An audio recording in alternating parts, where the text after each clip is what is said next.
And welcome everyone to this week's edition of Sports Shorts. Ronnie Rance, Buzzy Heidel here with you in the studios. We're presented each and every week, of course, by LeBears Casino in Baton Rouge. Hope everybody's having a good weekend. And we are officially 8 days away from LSU football getting started. College football cranking up this week, but in particular, the one we care about the most, LSU football. 8 days from today, Buzz. The Tigers taking on the University of Miami. Can't wait. And it's weird how people have different takes and perspectives on LSU football relative to it's going to be a great year, it's going to be a bad year, and it changes week to week. It's like the stock market with people's predictions on this football team. It does, and Ronnie, I mean, think about over the last, let's call it, even 18 years. I mean, since 2000, this really is the first year. I mean, nobody really knows what this Tigers team is going to be. I mean, it just seems like there's a lot of thinking and guessing. I mean, I know you do that every year before the season starts. I mean, that's the excitement of college football. But it just seems like this year more than ever, we really don't know what this team's going to be. And you hear the 6-6 number thrown out there. You hear the 7-5. I mean, it seems impossible for this team to win 8 games if you just hear all the experts and listen to everything that everybody's saying. So this, and again, first year in a long time that there's so much uncertainty, and that brings a little excitement, but it's certainly going to be a fun year, and it starts off, as you said, Ronnie, in 8 days against Miami. Christian Fulton got reinstated. That was big news this past week. That broke on Thursday. That Christian Fulton, who's a guy is expected to be a starting cornerback for LSU, a difference maker, probably going to go to the NFL, barring any injury after this season as a redshirt sophomore. He's kind of thought of that highly. He was excited. The team was excited. This is big news. And normally, the week before the first game, you don't usually get good news. You get bad news, right? That's when players transfer. That's when players get in trouble. You find out maybe about a suspension for the first game or something like that. But this is a rare situation where LSU got a real jolt, a real boost, and Christian Fulton is joining the team. That's good news. We're excited as LSU fans because it's going to help their defense be better. I'm stunned, shocked, and amazed that the NCAA looked itself in the mirror and said we got it wrong and did a 180 and righted the ship. I mean, I don't know that I don't know that I've ever seen this by the end. I'm sure there's been some cases, but I just can't remember off the top of my head where the NCAA said we got it wrong and fixed it 100%. Yeah, that was a bit shocking just because you feel like the NCAA is so strong-willed, and they're not going to budge on their statements or their penalties. You heard Joe Alleva said he fought hard. He called the NCAA multiple times. He got with them. He stayed hard on them. I don't know if that had anything to do with it, Ronnie, but very shocking. As we sat here a couple weeks ago and talking about the 2-year suspension that had been put on. I mean, we would have never guessed that it would have come back to this, and maybe the NCAA is getting a little tender-hearted in their older age. Well, I definitely think the pressure that LSU put on them. You mentioned Alleva, and it's legal team, and Fulton and his family in particular. The thing that's impressive is that they stayed with it. Right, it'd have been easy to just wave the flag, go to a different program, go NAIA or something, declare for the pros, to lose faith in the system. But he didn't. He did all the right things. We've gotten reports that he's been to class and he's gone to every workout and he's at every practice and he's preparing as if he's going to play, even though there hasn't really been a time where it looked like he would until we found out on Thursday. So give the young man credit. Now, that said, the things that we've learned about this Christian Fulton case now is a couple of things. One, that the test was for PEDs, not for drugs. Christian Fulton thought it was for marijuana, so that's why he decided to tamper with the sample. It was for PEDs, which he had none in his system. They tested him for that. But the thing that I said on this show a couple of weeks ago, and as a part of me, I guess, that still sort of believes it, and that is, if the thing to me that saved him was that it was a PED test. Right. If it was a drug test and he had marijuana in his system, or he was afraid that he possibly had marijuana in his system, and he altered the test, A, it's a fail, and B, there's got to be a punishment beyond a fail for trying to beat the system, right? But I get the thing that it saved him, and LSU was able to really point out was that, no, it was a PED test. The young man thought it was another test. Y'all did test him, and he had no PEDs in his system. So, therefore, he really passed the test, but he had the altered with the sample. Okay, so you have 1 year sufficient. I get that. Hey, bottom line, don't mess with the test. I mean, but look, I'm glad for him. I'm glad for LSU that it worked out. He served a year's suspension. He served an embarrassment to his family and his reputation that he's going to have to overcome. It looks like he's done everything to try to overcome it. This is a rare situation where the NCAA reversed its course. And how about this? Joe Oliva said it on Thursday right here on Hanging with Hester that not only was it a situation where this one committee elected to, drug committee elected to keep the ban 2 years, but when they appealed, they actually formed a whole separate committee. Right. So you have a whole group of other people that said, no, that committee got it wrong. I mean, not only did they reverse the stance and give the young man, a 1 year ban instead of a 2 year ban, but a group of people also looked at another group of people, the NCAA, and said, no, you got it wrong. We're going to reverse it. Unprecedented. Yeah, and I think you said it best, Ronnie. A little bit of a breath of fresh air with Fulton not taking the easy road out, right? How easy would it have been I'm going to transfer, go somewhere else. That's kind of been the norm, in this day and age, as far as once it starts going downhill, to just transfer or go somewhere where you're going to you're going to play, you're going to be eligible. I thought it said a lot, and you mentioned it. I thought it said a lot about the young man's character. And look, it's easy, everyone makes mistakes. A lot of people make mistakes. It's how you overcome it, and he's done a nice job of this. Look, I don't know if you want to call it lucky or anything like that. I mean, for the NCAA to reverse the penalty, there's no way to. There was no blueprint to do that. It just, I guess, the NCAA just felt like that there was too much of a sentence. So give the young man credit. Been easy for him to go transfer or do something the easy way out, if you will, and he didn't. When I know I was at college and LSU in the Stone Ages, being 46 years old, it was early 90s.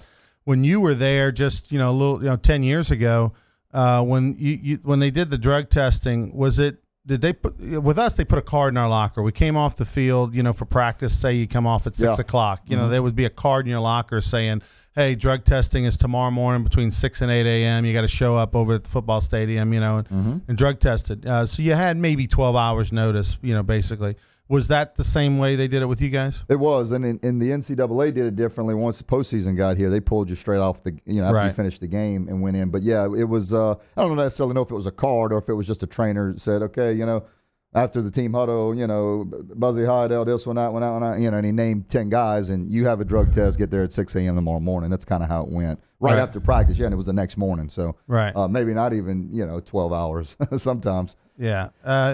I'm glad it worked out. It's a learning lesson. At the end of the day, usually the cover-up is worse than the crime. I mean, it doesn't matter what it is in life, whether it's your taxes or some other type of fender bender or whatever. The lie and the cover-up usually is worse than the crime, or gets you in more trouble than just owning up. I made a mistake. Pay do the consequences, pay the fine, pay the consequence, whatever it is. If this doesn't all happen, if the young man just takes the test, and even if he thought it was the wrong test, right? But it would have been easier for him and his career and his life and his family and the whole situation if he'd have just done the right thing. Well, and that's the lesson. Anytime you make a mistake, it's easier to say, man, if you just, it's like if the cop asks you something and you try to be truthful with him. And he still gives you the ticket. It's like, well, hell, I should have tried to, maybe tell him, a different story. It works every once in a while, but it helps if you're a cute young lady. It does help. But for us old ugly guys, it doesn't help too much. He's Buzzy Heidel. I'm Ronnie Rance. You're watching and listening to Sports Shorts. When we come back, we'll talk about some of the big stories of the week. Urban Meyer shocking for a lot of people that he only got a 3-game suspension. We'll talk some LSU football as we know that where their 2 quarterbacks that transferred, Narcissa McMillan, are headed. We'll talk about that, Saints, and a whole lot more. Oh, and don't forget, Buzzy Heidel and I are going to break down the 2018 Cuban Open Golf Classic, which happened this past week. We were a participant in it. We'll tell you about that and a whole lot more. Don't go anywhere. Sports Shorts will continue, presented by LeBears, right after this.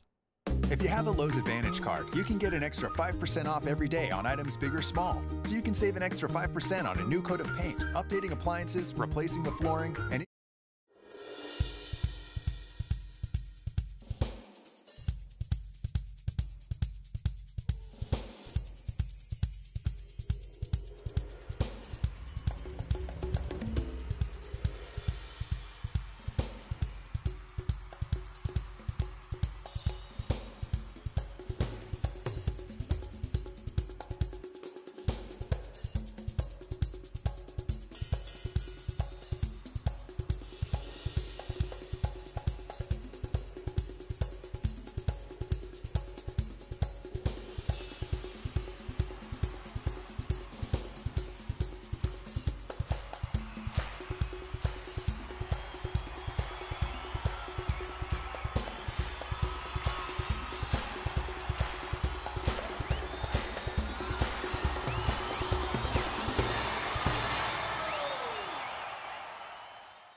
At Peak Performance Physical Therapy, we treat the athlete in everyone, from the Grand Slam hitter to grandparents. If your doctor prescribes physical therapy, ask for Peak Performance by name, getting you back in the game of life.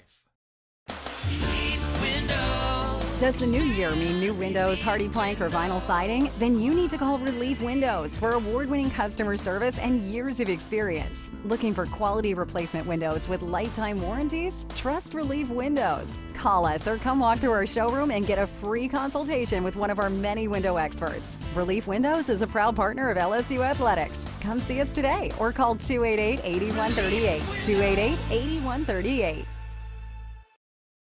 Attention to detail makes the world go round. At Baker Printing, our approach to the printing business is very simple. Treat it as if it were your own. That's not always an easy job, but it comes from the top down in our company. We thrive on the unique jobs. Bottom line, we take care of our customers' projects as if they were our very own. At Baker Printing, attention to detail makes our world go round. Introducing the Mercedes-Benz family of vans.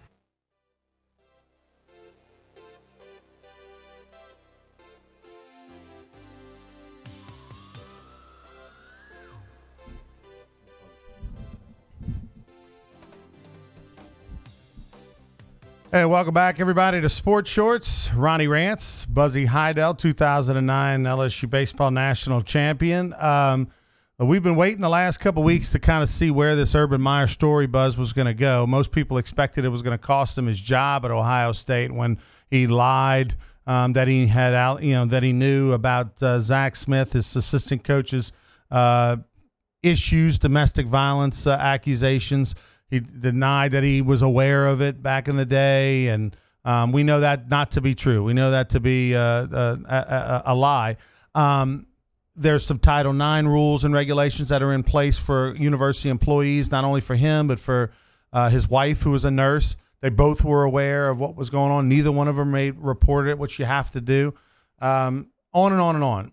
And there were multiple times in Zach Smith's time spent with Urban Meyer, whether it be at Florida, whether it be Ohio State, where Urban Meyer was aware of some potential domestic violence issues. He didn't do anything. He didn't report anything. There were no suspensions. There was no firing of Zach Smith. Most people thought that this was going to do Urban Meyer in.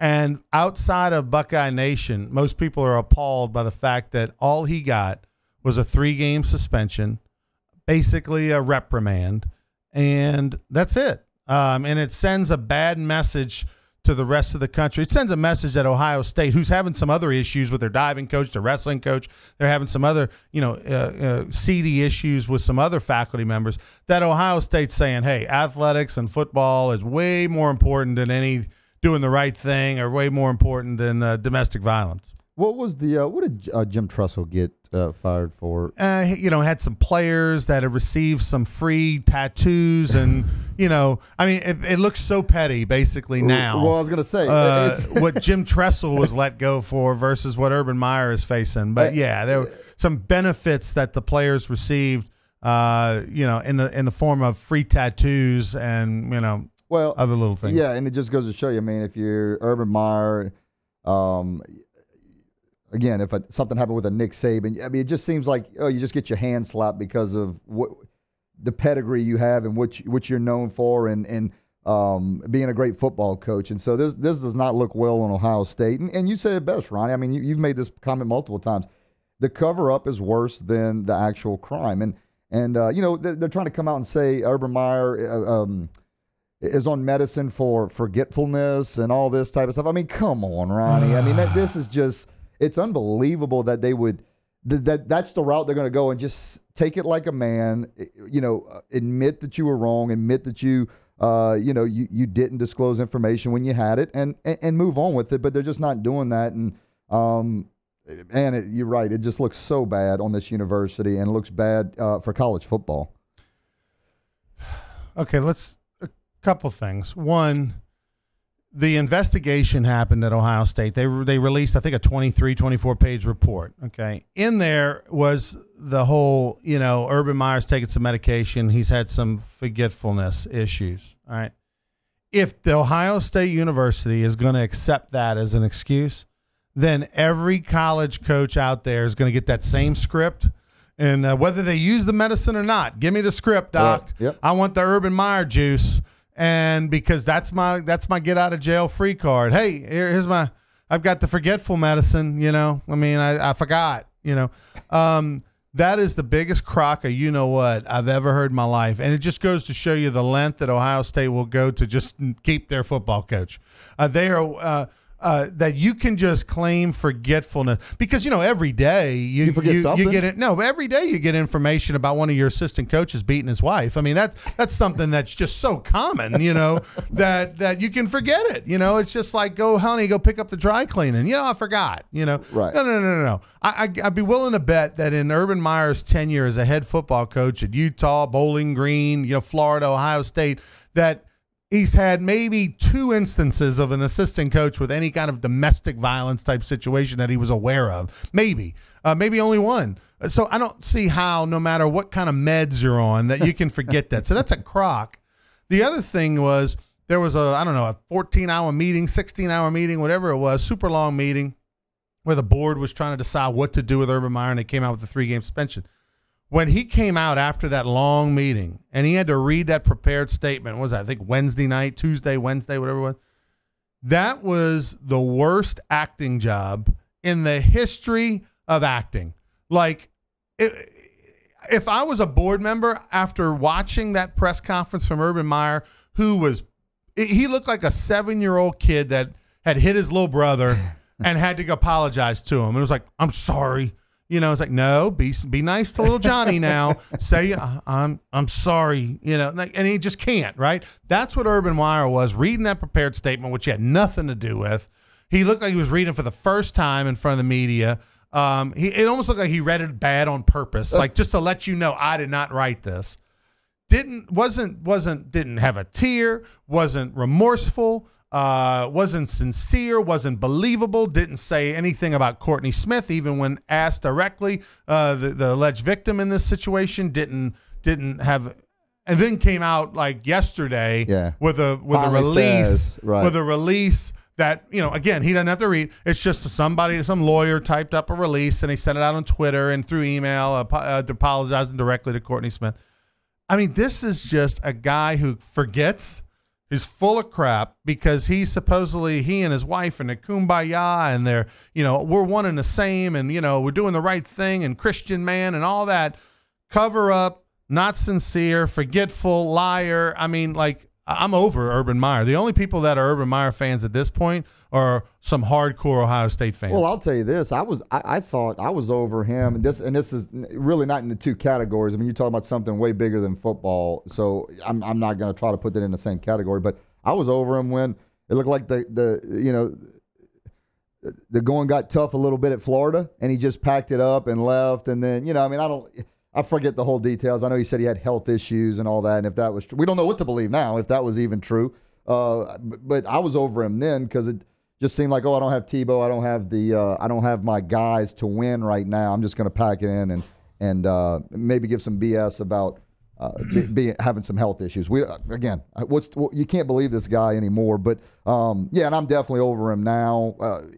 Great football coach, you can give it to him, whatever. But not too happy about the way he's portrayed himself. I mean, it's going to be interesting to see if there's any backlash with polls or, when it gets down to the end, if it's tie goes to the runner type of thing. But college suspensions are different than NFL suspensions. In NFL suspensions, you can't be in the facility.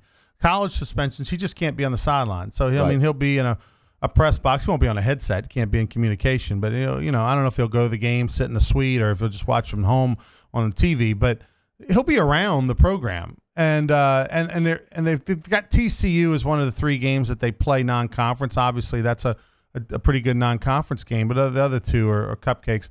So it's not going to affect Ohio State really, wins or losses more than likely.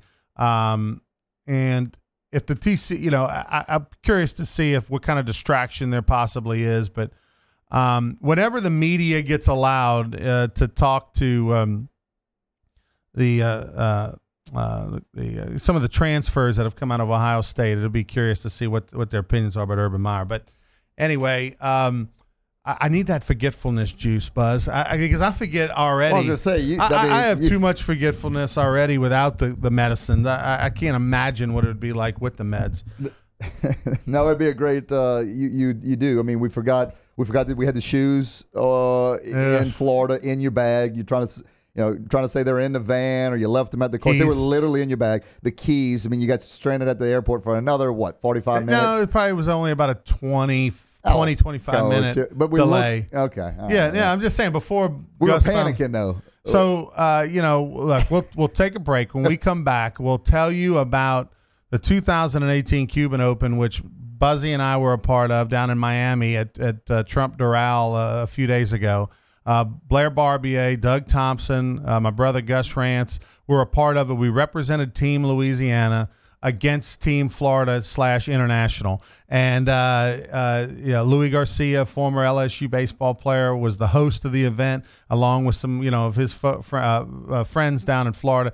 There's a couple stories that we'll share with you when we return. Also, we'll talk some more LSU football as the Tigers are a week away. The New Orleans Saints are in action tonight against the Chargers in the preseason game. It's your chance to see Drew Brees tonight because it's game 3. You'll get a chance to see Drew. He won't play next week, so you'll get a chance to kind of see what that first team offense and defense looks like tonight, at least for a quarter, and then that'll be it. We'll be back with Sports Shorts right after this.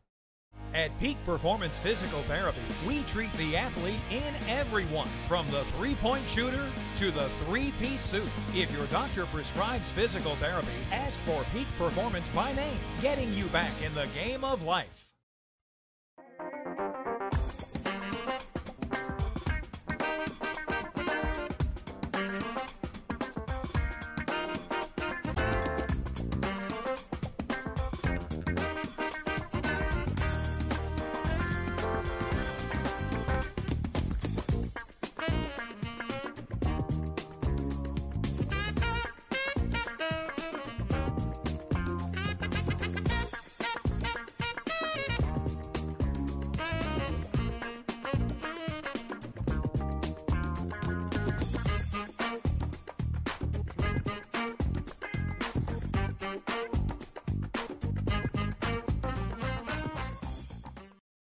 Attention to detail makes the world go round.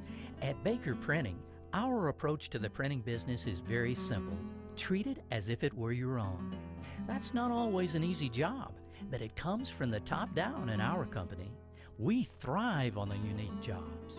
Bottom line, we take care of our customers' projects as if they were our very own. At Baker Printing, attention to detail makes our world go round. Introducing the Mercedes-Benz family of vans, including the full-size Sprinter and the mid-size Metris. If these are your wingtips, if this is your gourmet latte, then these are your vans. Vans for professionals. Strictly professionals. Best commercial van residual value according to ALG, and starting at just $25,995. Mercedes-Benz. Vans. Born to Relief Window. Experience Relief Window. When my wife and I started Relief Windows, what we were trying to do, what our goal was to give a quality job to a homeowner. Everybody's scared of contractors. We wanted to change the mold of what that is. Not showing up on time, not answering the phone, somebody running with your money. The reason why you should pick Relief Windows to do your renovation of your home, windows, doors, HardiePlank, or siding, is because of the experience, quality service of our company. Service is everything we have. It's the foundation of our company. We're going to show up on time. We're going to do the job right. Over 60% of our customers is customer referral. We're a local company here in Baton Rouge, built in BatonRouge, staying in Baton Rouge. Okay. The job's not done until you're happy and we're happy. It's built the old-fashioned way, with a handshake. Here at Relief Windows is honored to be official window, door, and siding company of LSU Athletics, from one winning team to another.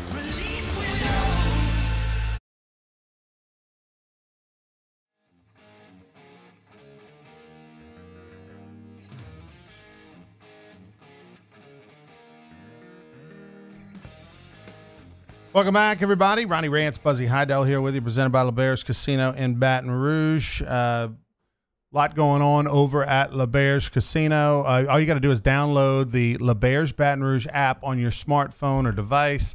You can get all the concert information. You can actually book hotel rooms, you name it, see what's going on over at the Edge Lounge. They have music or entertainment most nights of the week. So you can go over there and check it out. Just download the app on your phone. Also coming up over at LeBear's this coming Tuesday, August the 28th. It's a benefit for the Louisiana Sports Hall of Fame Foundation. It's called Suits and Sneakers. It's the 4th annual Suits and Sneakers. It's a football kickoff party. It's going to be this Tuesday night, August the 28th, inside the Stadium Sports Bar and Grill. So, 21 and under are welcome.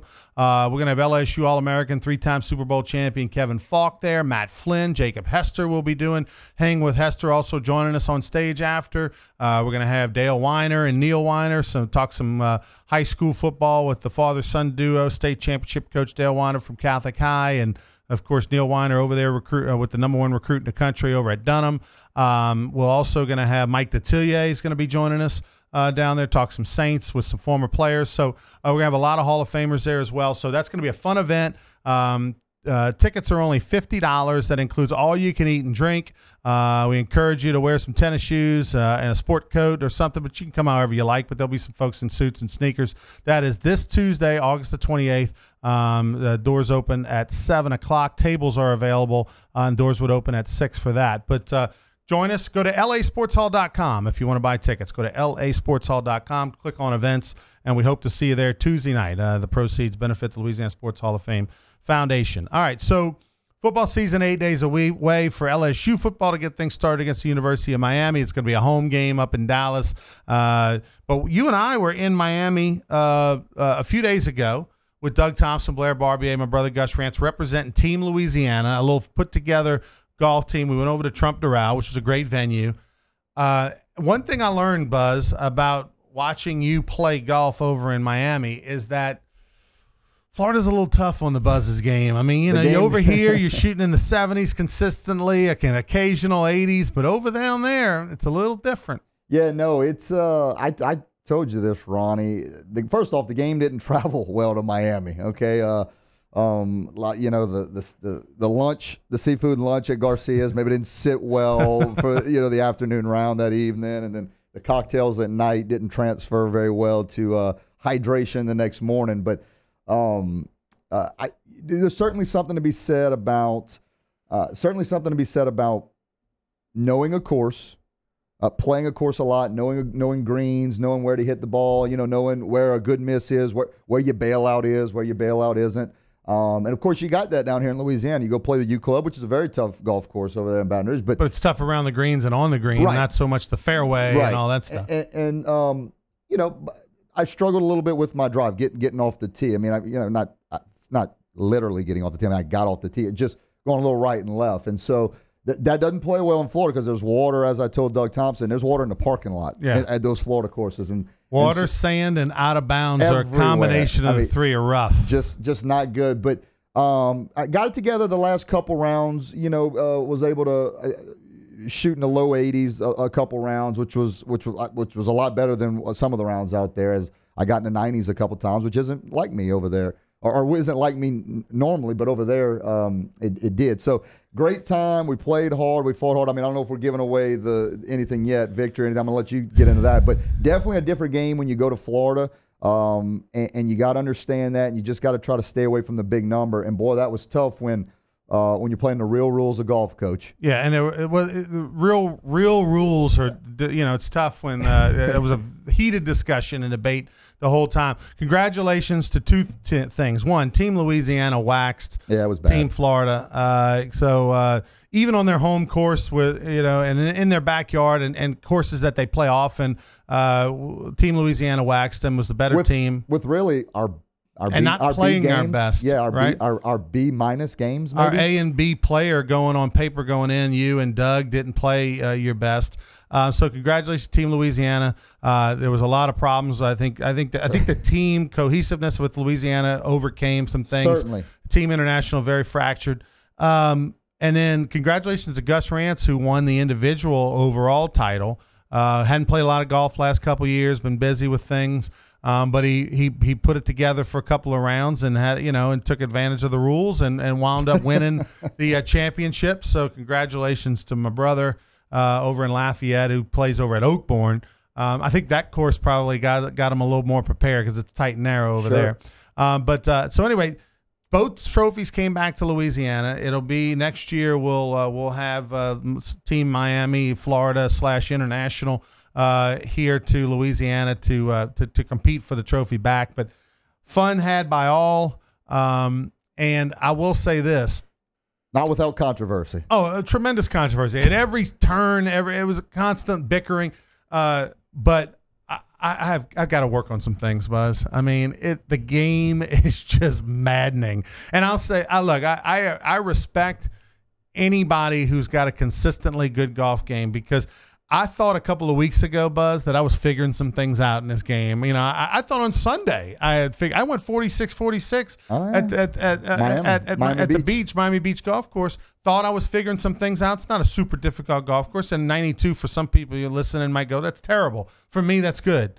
And then the bottom fell out on Monday and Tuesday. So I'm going back to the well. Going to probably go see Chris Berkstaller over at Greystone, get some lessons in the next few months. Got to figure some things out.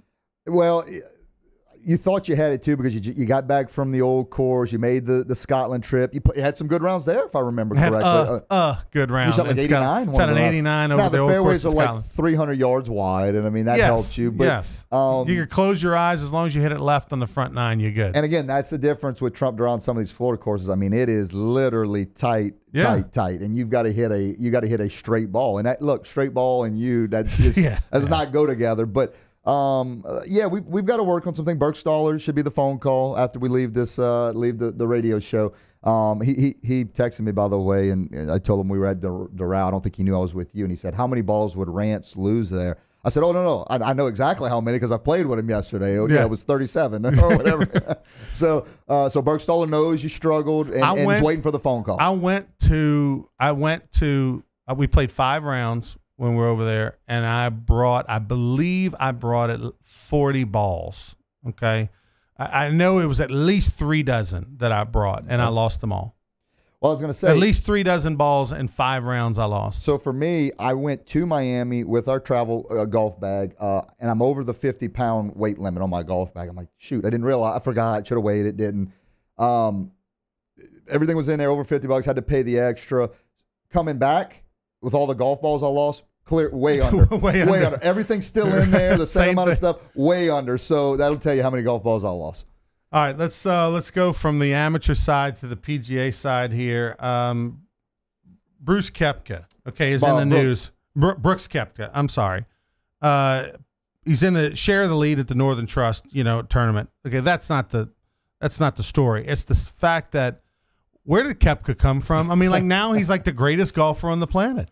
Yeah, no, it is interesting, Ronnie, because he was one of the guys, they didn't talk about him in the same light as the Dustin Johnsons and those guys as far as great golfers. But they always talked about him in the same light with the Dustin Johnsons and Tony Finau's and all these guys as great athletes and just guys that were put together. But I mean, if you look at him, Ronnie, he's got arms. He doesn't look like a golfer. Yeah, he's rocking a schmedium. He definitely needs a bigger shirt. Looks like he could maybe be like he reminds me of like a Scott Fujita. I mean, or the linebacker for the Saints back in the day. I mean, he literally, his arms are huge. And so they always talked about him about how far he could hit the ball. And, man, they're just making him so athletic these days. But he never had the wins to back it up. Coach, I want to say he's only got like one regular tour win. Now he's got the 3 majors. He's back-to-back U.S. Open champions, and he's a PGA champion, and he's playing well. He's playing well in the Northern Trust Open right now. But for how many majors he has in the last 2 years, the PGA wins don't match that. So he's still relatively new. But again, he's starting to figure out the game. He's every bit as long as Dustin Johnson, as Justin Thomas, as all these guys, and he's got the finesse, and he puts the lights out of it. That's a combination of greatness, and that's one thing like a Dustin Johnson. He hits it forever. He wedges it close now because he works so hard on that game, but every now and then that putter gets cold. Brooks Koepka, man, he's just got everything going right now, and it's fun to watch, and that's what it takes to be really, really good on the PGA Tour. You can't be good in one statistic or 2 statistics and think you're going to win PGA Tour events. You have to be really good in all 3 of them. So Koepka is share the lead at the Northern Trust this weekend up in New Jersey. Tiger Woods did make the cut, but barely. He went 71-71 back-to-back days. He was on the cut line number, so he is going to survive. He's 10 strokes behind the lead, so not going to have any chance of winning that tournament. But let me ask you this about Tiger Woods. In your opinion, is he a lock for the Ryder Cup? I think so, because look, I mean, people forget he was leading the British Open going into like 11, a month or 2 ago, playing really well. The PGA Championship, he lost by 10. I mean, if Koepka doesn't come out if Koepka isn't here, right? Tiger Woods wins his 15th major of the year or of his career. I think he's a lock for a couple. I mean, he's Tiger Woods. The intimidation factor a little bit alone. I mean, he's just got to be playing okay, and he's going to be on the Ryder Cup. And I just think it adds to everything. I mean, it adds to the team. It adds to the ratings. Just everything. Jim Furyk, I believe, is the captain. Yeah. And so they've played before together on Ryder Cup teams. I mean, I think that's just going to be a perfect fit. Absolutely, I think he's a lock. And another thing that we didn't mention, Ronnie, is the Tiger Woods Phil Mickelson matchup coming up. I want to say in a couple months. $9 million they agreed on. In Las Winner Vegas, take all, $9 million. $9 million. And look, it doesn't at Shadow Mountain. And it had to be for Tiger Woods and Phil Mickelson. I mean, they've made enough money in their careers, especially Tiger Woods, and so is Phil Mickelson for that matter. But $9 million, that's still got to get the juices $9 million, right? I mean, $9 million. That's still $9 million. So it's 9 more than you had the day when you woke up this morning. I think that's going to get the juices flowing. And then, of course, Tiger and Phil against each other. I really think this is going to be cool. I hope it's not I hope it's not just I hope they take it seriously. And I think they will for $9 million, but I hope they take it seriously because there's going to be a lot of people interested in watching this, and it's going to create a lot of buzz. My understanding is it's a winner take all. Oh, absolutely. Yeah, that's the understanding I got of it too. I mean, I don't think there's any. 0 or 9. That course, I've played that course that they're going to play. Is it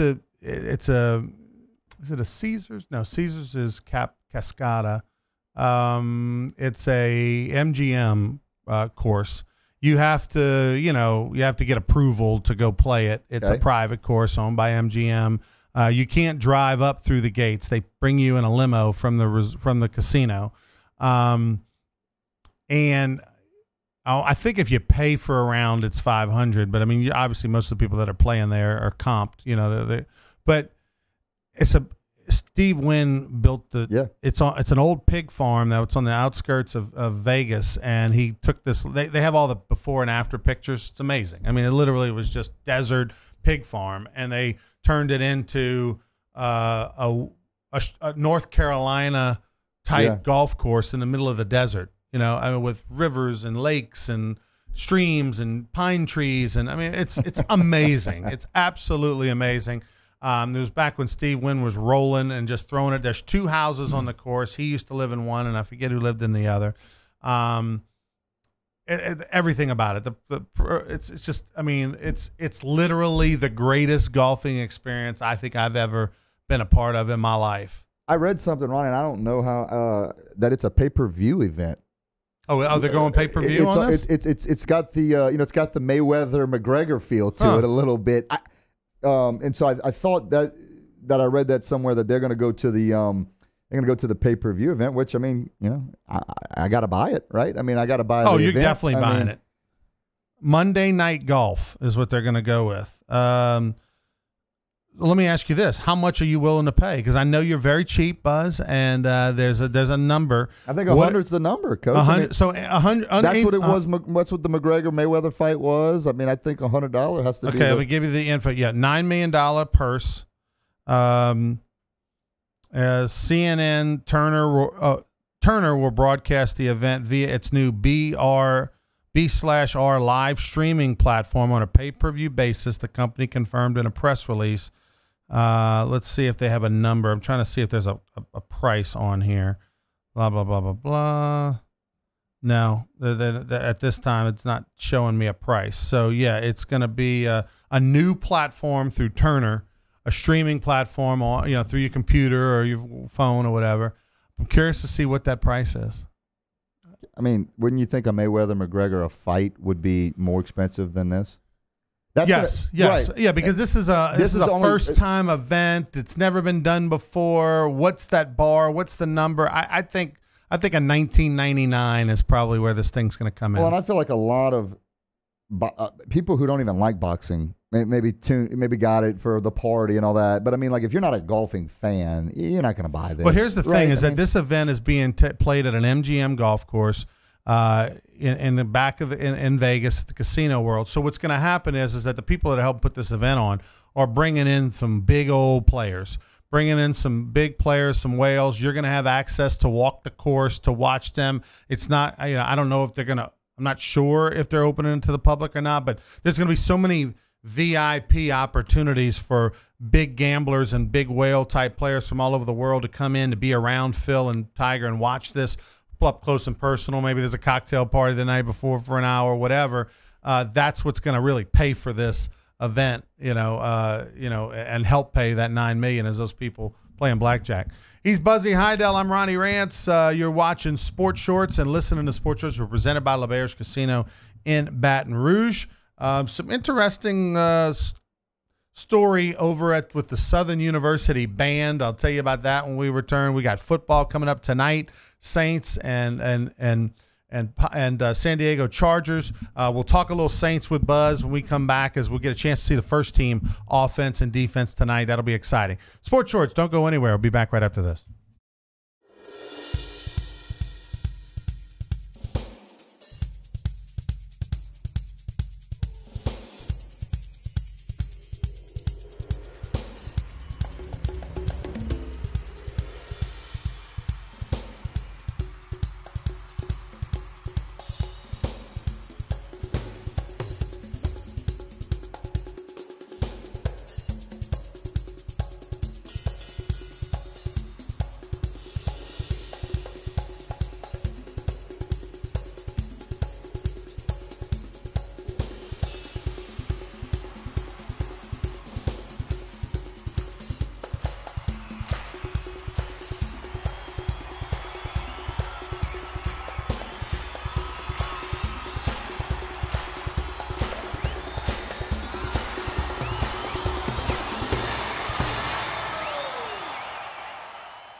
Peak Performance Physical Therapy, we treat the athlete in everyone, from the Grand Slam hitter to grandparents. If your doctor prescribes physical therapy, ask for Peak Performance by name, getting you back in the game of life.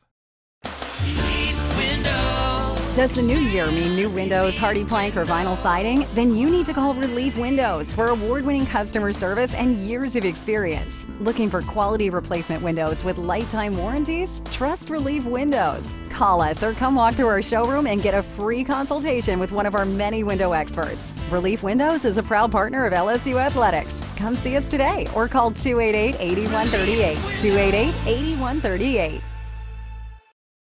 Introducing the Mercedes-Benz family of vans, including the full-size Sprinter and the mid-size Metris. If these are your wingtips, if this is your gourmet latte, then these are your vans. Vans for professionals. Strictly professionals. Best commercial van residual value according to ALG, and starting at just $25,995. Mercedes-Benz. Vans. Born to... Attention to detail makes the world go round. At Baker Printing, our approach to the printing business is very simple. Treat it as if it were your own. That's not always an easy job, but it comes from the top down in our company. We thrive on the unique jobs. Bottom line, we take care of our customers' projects as if they were our very own. At Baker Printing, attention to detail makes our world go round. At Peak Performance Physical Therapy, we treat the athlete in everyone, from the blue chip athlete to blue collar worker. If your doctor prescribes physical therapy, ask for Peak Performance by name, getting you back in the game of life.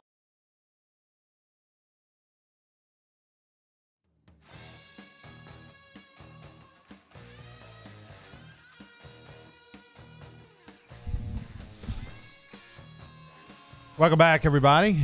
Ronnie Rance, Buzzy Heidel here with you. Saints in action tonight at the Chargers. Drew Brees going back home. Yeah. Has a home, I believe, still over in the San Diego area, and of course played for the Chargers. Good friends with Phillip Rivers. You ever watch those quarterback challenges on Facebook or online or anything that the Saints do? Yeah. So they've been doing some quarterback challenges the last couple of days after practice, with Drew and Rivers and the backups and all. Saints won, by the way, if you're keeping track, the quarterback challenge. They swept all three challenges. Last year, the Chargers swept the Saints. So I guess hopefully next year they'll play again or something and see who wins the tiebreaker. But your chance to see Drew tonight, I don't know how long he's going to play. I don't think you're going to give him a quarter, going to give him a half, but you're going to at least get the first team offense. You'll get to see Ramczyk and one tackle, Armstead at the other. You're going to go the full complement of the first team. Obviously, Mark Ingram's going to be out the first 4 games, so you're not going to really see the full, I guess, Saints offense to probably week 5. But there's nothing that I need to see out of Drew, and I don't know that it matters if he does well or not, but it's just good to see him back out there, seeing what this first team offense looks like. Yeah, and I don't think they're going to shock you one way or the other. I mean, Drew Brees is going to be Drew Brees, but I do, I think you do want to see him go out there and he hasn't played in. I don't think he's played in any preseason games yet. I think this is going to be his first one. So you want to see him be sharp and fresh and crisp, and you want to see him with the new receivers. I think with Meredith and Smith, you want to see how he interacts with those guys. I mean, again, I don't have any questions about it, but you just want to make sure everybody's on the same page. I mean, Drew Brees is going to make those guys the receivers they are. I don't have any doubt about that, but you want to make sure that they're crisp and that they're sharp and that everybody's on the same page, because they hadn't have any really live action yet in a game-like situation yet, and this will be the first time. There's not a lot of talk about first-teamers with this Saints team this year. That's how many players they've got returning from a successful season a year ago, to where we're worried about things like the second and third string quarterback. Right. And so Taysom Hill is one of the stories. The former BYU quarterback who burst on the scene last year, really in special teams, and then we started hearing how Sean Payton loves him and thinks he could possibly be a quarterback of the future in the Saints organization. But man, did he have a lot of mistakes last week. I mean, with the interceptions and the fumbles, and just looked rattled. so it's a chance for Taysom Hill to bounce back. He's got to bounce back. I mean, if he wants the coaching belief and support and the fan belief and support that there's something in there worth holding on to for the future and not just a cool little special team story, this is a big game for him. Well, you're right. He needs to show, because he's shown at times that he can. I'm going to use the old West Miles, that he can matriculate the ball down the field. I mean, he showed that he can do it various moments, but it's kind of like a young Buzzy Hideout at LSU. In spurts, it was really good, but can we do it for a weekend? Can we do it for a month? Can we do? And that's what we got to see from Taysom Hill is he consistent enough to be considered Drew Brees' backup? I mean, look, Drew Brees is getting older, and luckily the Saints have been very, very lucky in having Drew Brees stay healthy throughout the years that the Saints have been really good. But I mean, it's football, it's NFL football. One moment, one game, 1 minute, all it takes is a shoulder, landing on a shoulder wrong, twisting an ankle, and you got to have a guy to go in there and produce. And is it Hill? They think it can be, but he needs to prove, you're right, Ronnie, that he can do it on a consistent basis, because he's shown flashes of it. We just got to see it. We got to see it each game in and game out. This is Drew Brees' 18th NFL season. That's incredible. Isn't that amazing? It is. 18 NFL seasons. Well, it's funny. You talked about the Facebook comes on, the quarterback challenge. It was actually a Facebook video that came on. It was the Drew Brees story, if you will, about coming out of high school out of Texas, and he was the 5A player of the year, and Texas A&M didn't offer him. Texas didn't offer. I mean, literally, he had nobody offering him, and Purdue was about the only school to offer him, and he went up there. It was a great story of how I don't know if you want to say he had a chip on his shoulder or anything like that, but just him moving forward and not ever, he just wanted to play football. It didn't matter where. I mean, he wanted to go to A&M, but they didn't want him. And it was a cool story. But to think that was back in the mid '90s when he was, when he was coming out of high school, it just doesn't seem like it was. Doesn't seem like it was that long ago. I remember seeing him play for Purdue, and now he's been in the NFL for 18 years. 18 years. And for Phillip Rivers, what season do you think this is for him? For Phillip Rivers, so he would have been. Cheat. Yeah, he would have been like probably 3, 4, 5 at North Carolina State. So this will be his 13th, 14th year. 15th year. You did a little better than I thought, because I think most people think Phillip Rivers is young. Young guy, absolutely. That this guy's played 15 years. Yeah. I mean, there's not many quarterbacks that have played 15 years. So the good news is that we're going to see more of this moving forward. You're going to see more and more quarterbacks playing 15, 20 years because of the rule changes. Well, I was going to say, nobody gets hit. They don't get hit anymore. They don't get hit at all in practice. So you don't have any of that issue. And in the NFL, I mean, literally, if you go to swat a ball and the hand hits you in the helmet, that's a penalty. Yeah. So you don't get shots. And I'm telling you, it's amazing. It's amazing. The longevity that these guys are playing for. I mean, I don't know what the number's going to end up being for Drew Brees. At what point is Drew Brees going to hang it up? Don't know. 20 looks on paper like a good number, right? You got to this think is 20. The 18th year, and you think he's got maybe 2 more in him, and wrap it up with a 20-year career. I don't know how important that is to him, if he wants the synergy of that. Obviously an injury at some point at this stage in his career could change all of that. But I'm talking about as if he's somewhat healthy. Yes, he's going to have pains and he's going to have soreness and all that from getting hit during the season. But he hasn't alluded to what that number looks like. But I'm just going to assume it's somewhere like a 2-0, which means that we got about 3 years left, and this is the last of 3 years with him. But just absolutely incredible. Yeah, that's going to be. I know you're a huge Saints fan. I know your brother Gus Rance is, and he's got the tattoo to prove it. Saw the tattoo, all the things, but it's a little more under now than it used to be. Getting a little. It's like the belt. The belt doesn't stay straight. The belt's starting to kind of get. But look, so y'all are a big Saints fan. I got to say, I've kind of made the switch to Dolphins. I'm a little bit of a Dolphins fan. Wow, you get like a free shirt and a hat that they gave you in Miami this week, and now you're a Dolphins fan. Got the ball marker with the divot tool. Yeah. Great divot tool, by the way. Fixes divots great. Played with it yesterday. So making the transition to Dolphins. Doesn't take much, does it? Old Nat Moore, played with old Nat Moore, 13 years in the NFL. Legend. Great golfer. And it just spoke to me like, he convinced me that the felt Dolphins like the Miami Dolphins was home for you, right? God, that's terrible. You couldn't name one player on the Dolphins right now, but yeah, big fan. All right, we're going to take a break. When we come back on the other side, we'll start hour number 2. We'll be joined by Jacques Doucet, who will join us of WAFB Sports. We want to talk to him a little bit about LSU football, his reaction on this Christian Fulton deal. Also, we'll talk about Narcisse and McMillan. We know what colleges these former LSU quarterbacks a week ago, whatever, they were on the team. Now they're gone, and we'll tell you where they're headed right after this. Don't go anywhere. Hour number 2 next. At Peak Performance Physical Therapy, we treat the athlete in everyone, from the three-point shooter to the three-piece suit. If your doctor prescribes physical therapy, ask for Peak Performance by name, getting you back in the game of life. If you're an avid sports fan, then you need to check out the Louisiana Sports Hall of Fame, located in historic downtown Natchitoches, next to the Chateau St. Denis Hotel and the Natchitoches Convention Center. The Louisiana Sports Hall of Fame is where the rich history of Louisiana sports is told through the pictures, artifacts, and by the legends themselves in video archives. Come to the Louisiana Sports Hall of Fame and Northwest Louisiana History Museum and visit a world-renowned architectural marvel. For more information and to purchase tickets to the annual Louisiana Sports Hall of Fame events, visit lasportshall.com/purchase.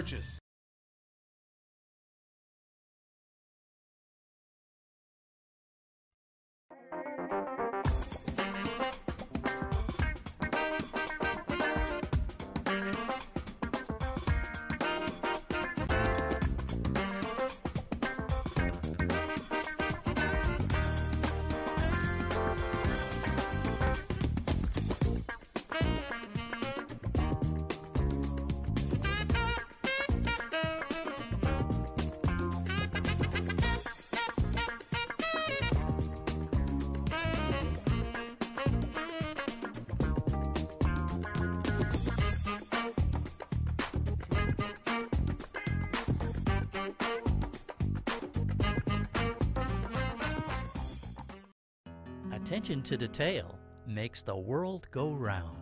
At Baker Printing, our approach to the printing business is very simple. Treat it as if it were your own. That's not always an easy job, but it comes from the top down in our company. We thrive on the unique jobs. Bottom line, we take care of our customers' projects as if they were our very own. At Baker Printing, attention to detail makes our world go round. Introducing the Mercedes-Benz family of vans, including the full-size Sprinter and the mid-size Metris. If these are your wingtips, if this is your gourmet latte, then these are your vans. Vans for professionals. Strictly professionals. Best commercial van residual value according to ALG, and starting at just $25,995. Mercedes-Benz. Vans. Born to Relief Window. Experience Relief Window. When my wife and I started Relief Windows, what we were trying to do, what our goal was to give a quality job to a homeowner. Everybody's scared of contractors. We wanted to change the mold of what that is. Not showing up on time, not answering the phone, somebody running with your money. The reason why you should pick Relief Windows to do your renovation of your home, windows, doors, hardy plank, or siding, is because of the experience, quality service of our company. Service is everything we have. It's the foundation of our company. We're going to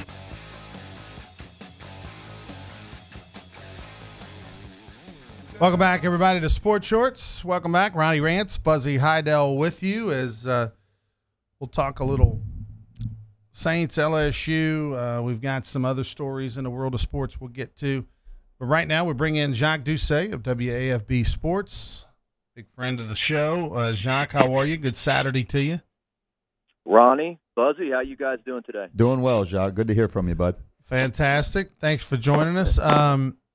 Nowadays, I mean, you're on the front lines with social media, you know, out there with the, you know, everybody can post Facebook Live and tweet and everything right away. And I know you were doing that on Thursday with the whole Christian Fulton story when he became eligible.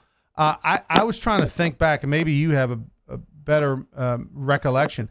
Do you remember anything in the modern era with LSU football, anything close to this where right at the start of the season, so-and-so gets eligible, or there's a reversal by the NCAA on eligibility. I mean, this usually it goes the other way, not good news.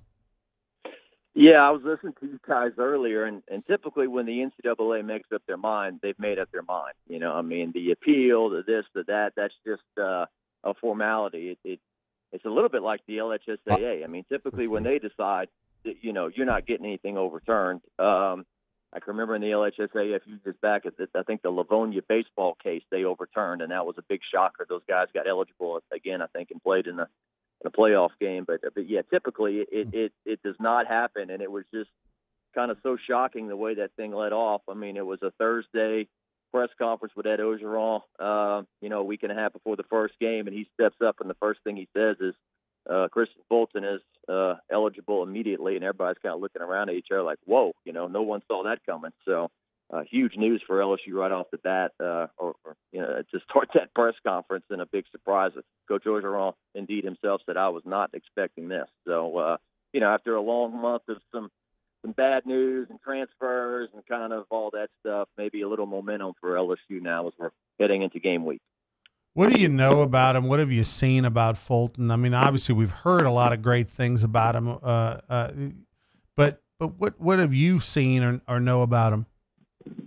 Well, it was obvious if you saw the videos posted after he found out he was eligible that he is extremely well liked by his teammates. I mean, they were in the locker room all picking him up and throwing him over their shoulder and yelling and screaming and happy for him. So obviously this is a guy who has earned the respect of his teammates and is likable. And certainly he was a very highly rated guy coming out of high school, very talented. And I know Coach Ogeron has said that there's a good chance he can start. Maybe he doesn't start against Miami, but eventually start opposite Greedy Williams. So, you know, obviously it's a message to a lot of young people out there. A, don't ever try to cheat a drug test, but B, if you ever find yourself in a situation where you're kind of feeling down and out, well, just go to work every day and practice hard and keep your head up, because apparently that's what Kristian Fulton did. And if he wouldn't maybe, you know, been depressed and put his head down and said, oh, man, you know, there's no point, then maybe he wouldn't have stayed in the good shape he stayed in and been ready to play. So, you know, the man upstairs works in different ways at different times. And certainly this is a big opportunity for Kristian now to be back out there. I tell you, it says a lot about him that he had the intestinal fortitude, Buzz, to stay positive, because I don't know how you do that when you've got a 2-year ban facing you. You know you're appealing, but at the end of the day, you're dealing with the NCAA, and normally you just look at the history. That doesn't usually work. But for him to stay positive and to just constantly do the right things, and I mean, my goodness, I mean, Joe Oliva sung his praises, Coach O, his teammates. I mean, this guy really, you really buy into the one-off mistake scenario that LSU's selling. Anything, Buzz? Yeah, no, I thought that was a Jacques Doucet question. I didn't know if it was. No, I mean, it was. I'll let Jacques talk. Buzz, you just take a nap. You enjoy over there. But no, but I mean, I really am just impressed that he was able to keep the eye on the prize, because I don't think. Because I think 95% of the people wouldn't. What he's saying, Jacques, is a young Ron Rance is just hitting the dairy cafe on campus every room. I mean, he's not really committed to if he thinks he's going to be banned for 2 years. So, no, Jacques, I do want to ask. Definitely would have been some weight gain involved. No doubt. About the actual LSU team a little bit, Jacques. I mean, you keep up with them. You know, I was looking at some different stats and just roster members over the years. I mean, particularly at the running back position. I mean, you can go back even to the 2000s all the way to now, and there was always a guy that you had returning. Hell, even 2 or 3 guys, sometimes 4 guys on this running back committee over these last literally 18 years. Doesn't really seem to be that way this year. Who are the guys or the guy that's going to be running the football, and what do you see from him from your point of view? You know, well, certainly I think we've kind of covered Nick Brossette for going on 8-9 years now. I mean, he ran for 1,000 yards as an 8th grader at U High, and so you know he's been a kid we've known for a long time, and who has dealt with a lot of tough things in his life. I mean, when he was younger, his parents, he and his mother and his family were evicted from apartment to apartment because she was fighting cancer and didn't have money to pay for the bill. His brother passed away a couple of years ago because of a seizure. I mean, he's had a lot of things go on, and he hasn't had many great things happen to him at LSU yet. So I would, even if he gets 400 yards this year and scores 5 touchdowns or something, I'd like to see that for Nick. Now, Clyde Edwards-Helaire is back there, low to the ground runner. I think the big X factor people are looking forward to is Chris Curry. Apparently he is not a breakaway runner. He's not going to break 70-yard runs, but apparently he runs very hard and is a physical runner and could be the team's leading rusher by the end of the season. So interested to see him. But it's going to be, like you said, it's going to be much different. I mean, even in 2012, I think when LSU was going to camp, I think Jeremy Hill was like the 5th string running back on the team behind. I mean, you had Kenny Hilliard, you had Spencer Ware, you had Michael Ford, you had all of these amazing runners, and now you look at it, you're like, whoa, it's a little different. So who knows? They may throw the ball 60% of the time, put Joe Burrow in the shotgun, and say we got these big wide receivers. Let's just air it out. I don't know, but Coach O has said he wants to be 50-50. I'm not sure if that's going to be what happens. Well, Darrell Williams was a pretty physical runner, and that worked. He had a pretty nice career at LSU. If Curry can be like that, the Tigers will be in good shape. You mentioned Joe Burrow. Any expectation as to when he may be able to talk to the media? Yeah, we've been waiting, huh? Goodness. I think, Coach O said Thursday that he and Coach Insminger may name the starter after today's scrimmage on Sunday. So Monday we'll have media availability with Coach O. He'll do his lunch, and then we'll have players after. So maybe that's when they bring Joe Burrow out, and if he's the starter, and okay, here we go. So, I don't fault them for that, but eventually he's going to need to, we'd like to talk to him, get to know the guy a little bit. So maybe Monday. And the other thing on the Joe Burrow deal, I'm curious. I'm sure he's going to get asked about Urban Meyer. I'm sure he'll have a patented, prepared question, answer. But at the same time, he's going to get asked, and I'm curious what he has to say nonetheless. Because that is such a bizarre situation. You wonder how it all would have played out. You wonder if Joe Burrow has any regret, or if he's happy that he's not in that hornet's nest of a story and he's getting a chance at a fresh start. I got to believe it's the other way. I got to believe he's really glad even more now to be in Baton Rouge and away from all that. I would think so. And to your point, I can imagine. I mean, how many Ohio State Buckeyes are on the Saints too? So I'm wondering how many of those guys. Your Marshawn Lattimore, your Mike Thomas, and all those guys down there. I don't think that they can get asked about that stuff as well. But Ronnie, I just a place like Ohio State, a football factory, let's be honest, just a huge corporation, how they can have a pregame huddle, so to speak, before that Wednesday press conference and say, okay, we got to do X, X, and X, even if you don't mean it, you got to put on the act, that this is a bad thing. And I was thinking back, you remember Ryan Leaf when he had to apologize and was like reading off a napkin and then he tossed it onto the ground, It wasn't that unsincere, but it was, eyes never looking up from the statement by Urban Meyer, and then I'm sad we're all in this situation. It was just wasn't good. I just can't believe Ohio State, that's what they came up with. And so it was like he that tweet yesterday, Ronnie, what it looked like you type up on a grocery list on your cell phone or something. That little wasn't on a letterhead or anything. The apology from Coach Meyer yesterday. So and let's face it. Obviously, that Urban Meyer was so terrible at his press conference earlier in the week, and it was so insincere that the powers that be at Ohio State got together and said we have to address the Courtney Smith situation, because he did not apologize to Courtney Smith. He didn't have any comments about it. So they felt so strongly that they needed to do this. Well, then then why not just tell Urban Meyer after practice to just say something nice about her? But the fact that they released a tweet and all this garbage, unbelievable how this has been butchered and handled so poorly by Ohio State. But you know what, Jock? The bottom line is in a couple of months, nobody's going to care. And that's the sad truth. After he serves his 3-game suspension and he gets heckled by some teams' fans on the road, come November, December, they'll be in the national championship story, and it'll be a footnote, and it'll be business as usual. Well, Ronnie, somebody else will screw up. That's what I thought to myself. Yeah, somebody else is going to do something, and then everyone's eyes will shift to something else, and then, Ohio State may be 11-1 or whatever, and talking about making a playoff. So one last thing before we let you go, I want you to weigh in and give us your opinion on the Saints tonight. Is your first real look with some starters on the field for any kind of extended period of time. What are you looking forward to the most? Is it a Drew Brees playing? Is it a Taysom Hill? How does he respond? Is it, Davenport, the first-round pick, making his first appearance? What are you interested in tonight? Well, Ronnie, I'll tell you this. I've got one of the best jobs in the world. I get paid to go to sporting events. That Saints preseason game last Friday was probably one of the worst. It was terrible. It was so bad. Yeah. It was so bad.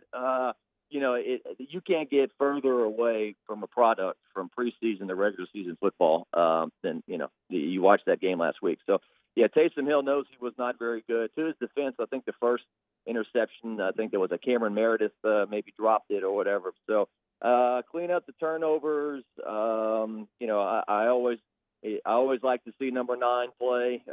So see him throw a few passes. That'll be fine with me. But, regardless, after tonight, they're going to be going into pregame mode for the season opener against Tampa. So it's on Channel 9 tonight. So it is the closest thing to a regular season game, and so that's about all I can say. So looking forward to that fourth preseason game. Is just that's the ultimate worst. Yeah, unless you got family that's playing in the game, and it's whether or not they make the team or not. That's all you're looking for. Give me a prediction on Saints this year. Wins, losses. Do you think they get to double digits and make the playoffs? I think they're going to gain some early season wins. I think there may be a stretch where they struggle because the schedule is really rough on the back end. Let's say they make the playoffs, whether they're the division winner or not, 10-6. 10-6. Okay, not a bad pick. First 2 games of the year at home, last 2 games of the year at home. That means a lot of games in the middle on the road. Jacques, thanks for the time, buddy. Appreciate it. We'll see you in Dallas. Okay, guys. Good talking to you. See you later. All right, Jacques Doucet of WAFB right there. Buzz, got a prediction for me, Saints this year? I mean, I knew the schedule was going to be difficult, but everybody is talking to, as long as Brees stays healthy, which isn't that the thing every year, as long as Brees stays healthy, I like their chance. I mean, I think they're a playoff team, absolutely. Mm-hmm. Whether it's 9-10 wins, I don't know, but it's going to be right around that mark, I think. I think nowadays, I think the strength is in the NFC. I wouldn't bank on 9 wins getting you in as a wild card. So I think you got to really look at 10. I think if you get under 10, and heck, even 10 could – You could have to fight, but I think for sure you got to get to 10 wins to talk playoffs with the NFC being so good. And, they've got, like I said, the first 2 games at home. You don't have to play, Winston when you play Tampa. You get the last 2 games at home, which are big. Steelers and Carolina are the last 2 games. And then you got Thanksgiving in the middle at home on Thanksgiving night against the Atlanta Falcons. I'll be there with the family for that one. So it's a good schedule. It's a different kind of schedule, where you got 2 and 2 and all that spread out like that. But we'll see. I think I'm gonna go with 11. I really believe in this Saints team. I'm gonna go with 11. So I think 11-5. I think that gets them in the playoffs. I don't know whether they win a division or not. It depends on which games you win or lose. But I think 11. Jacques said 10. You're in that 10-11 win. I don't know how you can't be with what you're seeing on paper from the Saints. There's no reason not to think that they're going to win 10 or 11 games. All right, we'll take a timeout. When we come back, Buzzy Heidel and I will continue on. We'll visit with Doug Thompson a little bit later, a guy who made the trip with us. We'll also get his take on Gulf Coast Community College. That's where he played football and baseball. A lot of people don't know that. That's where McMillan's headed. Narcisse. I'm sorry, Narcisse is going. McMillan's going to Tulane. Narcisse is going to Gulf Coast Community College. We'll talk about that when we return right after this.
At Peak Performance Physical Therapy, we treat the athlete in everyone, from the Grand Slam hitter to grandparents. If your doctor prescribes physical therapy, ask for Peak Performance by name, getting you back in the game of life.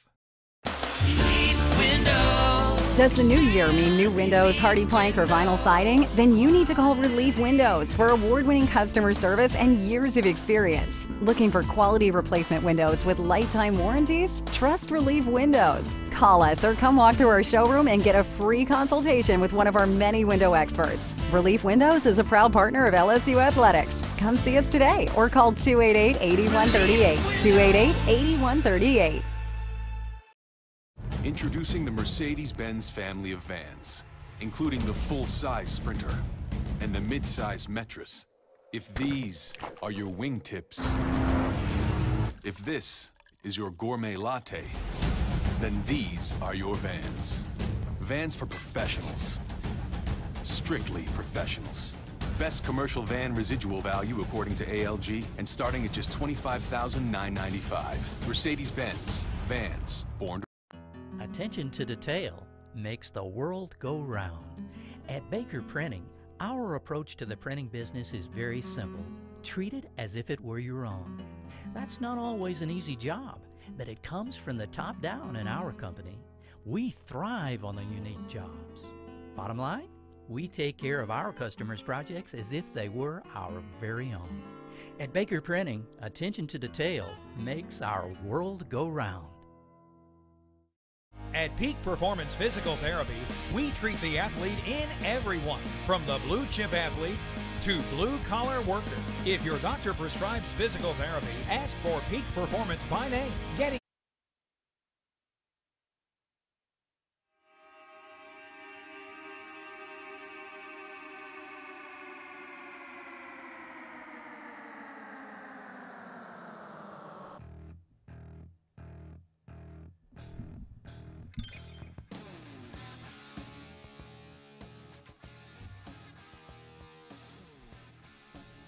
All right, everybody, welcome back to Sports Shorts, presented by LeBears Casino in Baton Rouge. And coming up at LeBears on Tuesday is an event that's going to benefit the Louisiana Sports Hall of Fame Foundation. It's the 4th annual Suits and Sneakers Football Kickoff Party. It's this Tuesday, August the 28th. It's inside the Stadium Sports Bar and Grill. 21 and under are invited. It's open to the public. Individual tickets are on sale at lasportshall.com. Click on the events tab. You can buy tickets online. We have tables available, VIP tables. Tickets are only $50. It's all you can eat and drink, open bar. They've got past hors d'oeuvres. They've got buffet. It's a phenomenal deal, and it benefits Louisiana Sports Hall of Fame. We'll have LSU All-American and 3-time Super Bowl champion Kevin Falk there, Jacob Hester, Matt Flynn. We'll have some high school football talk with Dale Weiner, state championship coach Neil Weiner, who's coaching the #1 prospect in the country right now. We'll also have Mike Detillier there talking some Saints with some former players and Hall of Famers. So that's this Tuesday, Suits and Sneakers at Stadium Sports Bar. The doors open at 6 for the VIP reception for the table holders, and then at 7 to the public. Get your tickets through lasportshall.com. Right now we bring in Doug Thompson, former 1997 national champion pitcher for the LSU Tigers, and a guy who going into the 2018 Cuban Open was the second-ranked golfer on Team Louisiana. He was a part of the winning team. We talked about it earlier today that went over to Florida and knocked off Team Florida/International. Really put him away pretty easily. Doug had some big moments there. Most importantly, kind of coaching up Gus Rance, who won the overall title. Doug, how are you, sir? Good, Ron, Buzz. Hope you guys are good today. Ronnie, you might want to look into that ticket price of the event you were just talking about. No chance $50 covers all you can eat and drink for you, big guy. I didn't say that they're going to win on everybody. But, some people will get over on the 50 and others will win on. So Dougie, first off, give the folks at home just a quick synopsis. You played 5 rounds over in Florida. We know that back home in Louisiana, particularly at the University Club, you're a 5.678 index. But that didn't translate very well over into Florida this past week. And there was some handicap descriptions. Yeah, that's moved up over now, over 6, which I'm pretty. Have you loaded again with your new rounds? pretty excited. But Buzz, I think you can attest. When we went over there, everybody was speculating about what they thought they could shoot and whatnot. I've already been. This is my second Cuban Open. I went to the first really unofficial event a couple years back, and I knew that the learning curve was going to take more than just a weekend at the Florida courses, different grass, different setup, all that good stuff. Well, but I think, Buzzy, you can vouch. When we all said the night when we got there what we thought we would shoot, I said I would shoot a few rounds in the mid 80s and either a 70s round or a 90s round. I didn't know what it was going to be. It ended up being a 90. Ended up being a 90 there. He called it, Buzz. He called it. But I told you that's about what I was going to shoot, and I feel like I performed right. I was pretty steady the whole weekend, Ron. Well, it was. I will say this: even though you and I have had our struggles at times as teammates over the years in different golf venues, I thought for the most part it went well as it can go. And the team camaraderie and teamsmanship was much better on our side than on Team Florida. It reminded me of the Oakland A's of the early '70s. Just a lot of distractions, a lot of problems in their locker room. Well, Blair and I were talking about that, Ron, and you and I have come a long way, but it's just because I've just grown accustomed to the fact that you are just a miserable golfer. You're going to be miserable. Personally, you're going to do your best to bring everybody else down with you with the questions about your swing and how awful it is, and it's just very negative. It's a lot of negative energy, but I know that. See, like the international team, they were just appalled by your behavior out there. Buzzy's still even a little gun shy around you, but Blair and I have been around the longest on the golf course, and we were talking about this exact thing last night. He said, I was very proud of you by the way that a couple times the volcano almost erupted between you and Ron, right there in the Trump National Clubhouse, like as if no one else was in there. We were screaming like we were the only people in the clubhouse, but I was proud of. I felt that was big for Team USA for you and I to get along. And I think that's big for a captain to deal with all the egos involved. So I felt like he did a pretty good job. He didn't get a lot of credit. In fact, you got the opposite of credit from pretty much everyone there. But I think Buzzy would also agree. Outside of you telling Buzz and I to get an Uber from the New Orleans airport. So you didn't have to drive down I-10 and you could just go 55 to Denham. Outside of that, it was a pretty good weekend. Which would have literally took 8 more minutes, Doug. But look, just to piggyback that, I got to agree with you. I thought where Team USA was better was that we knew, we know our captain, and we knew that we accepted it, and I feel like the international didn't accept theirs, and it was just a lot of controversy. You didn't see, there was a lot of hand slapping, a lot of high fives on Team USA when people would make putts and Gus Rance would make a putt. I'm right there picking him up, and I just didn't see the same intensity and the same gratitude from the international team, and that goes a long way, Doug. I mean, it really does, and so that and when you look back at it, Buzz, it's even further. You go back to the Louisiana Sports Hall of Fame game-changing moment of the tournament. Little brother Gus, about the 16th hole, was in a bar fight, really, in his match play, and he had to pull it together because he was becoming a lot like his brother at that point. Angry Bear was about to come out, huh? Yeah, no, the party's coming in the room. I'm at the kids' party deal. Hold on, let me walk outside. So I had to pull him aside and tell him, and Gus, to what you're saying there, Gus knew. Gus knew that he was becoming his brother, and he immediately turned it around and put an eagle putt 8 foot from the hole, sunk it to clinch his match. But it's huge that the 4 people that the captain Ronnie chose, all 4 of us know him pretty well and can just kind of let it roll off a duck's back. All the abuse. Well, thanks for the kind words, and we're glad that it all worked out. The Cup is officially in Louisiana. Team Florida next year will have to make their way here to get it back. I do want to ask you this, Doug. Your old stomping grounds, Gulf Coast Community College, came up in the news this week where Narcisse, the former LSU quarterback, is transferring to go over there to play quarterback at a place you know well. You played football and baseball at Gulf Coast Community College before coming to LSU. Try to paint a picture of what junior college football is like. I mean, what is this what is this going to be like for him to go from LSU the last 2 years, or last year and a half, if you will, to junior college? And look, Gulf Coast Community College is one of the better junior college programs. Well, Ron, I'm not going to sugarcoat it. There's going to be an adjustment for him, right? I mean, it's not going to. There's I think there's a Chevron with chicken tenders in Wiggins, Mississippi, and maybe a Hardee's. And other than that, it's like the local Frosty top. It's not even a Dairy Queen. But it's a great city. If I could go back and do it all over again, I'd do the same exact thing. It made me work, right? It wasn't really my last chance. I was there because I wanted to try to keep playing both sports and didn't really have a school that would let me do both. But it did get me better, and it did make me grind. But it's all about the mindset of Narcisse. Will he go there and want to grind and get out of there, or will he become complacent and kind of caught up in what is not LSU, to put it, as nicely as I can? So it's going to be an adjustment for him to go over to junior college. But again, Gulf Coast is 45 minutes away from Biloxi. It's 30 minutes away from Hattiesburg. And like you said, Ronnie, when I was there, we were not so good of a football team. But now today, Gulf Coast is one of the best in the country, and always seem to be running at the title. You and at the same time you were there, you were good friends and played baseball and football with Nicky Savoy, who many of course LSU fans remember. Big Nick from the mid '90s. I'm going to ask you this: tell one story, because I wanted this too. Yeah, I was just hoping it would give me the one story about Doug Thompson's freshman year at Gulf Coast Community College opening game. And paint the picture, because this is a great one. Oh, we're going football? Going football, yeah.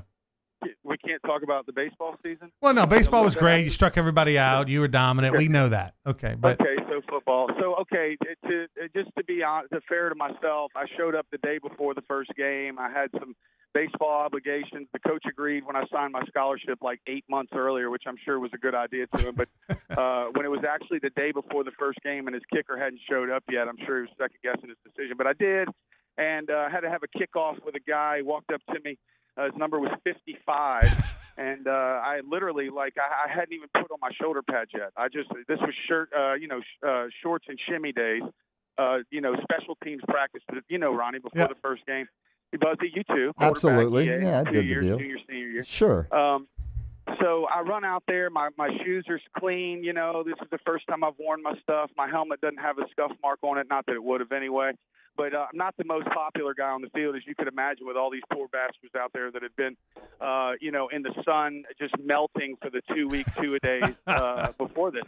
So I run out there. This guy, number 55, walks up to me, and he says, he was from George County, Mississippi. He said, "Dude, please tell me you can kick a field goal." And I said, "I don't know, man. It's been about 3 months since I've even kicked the ball."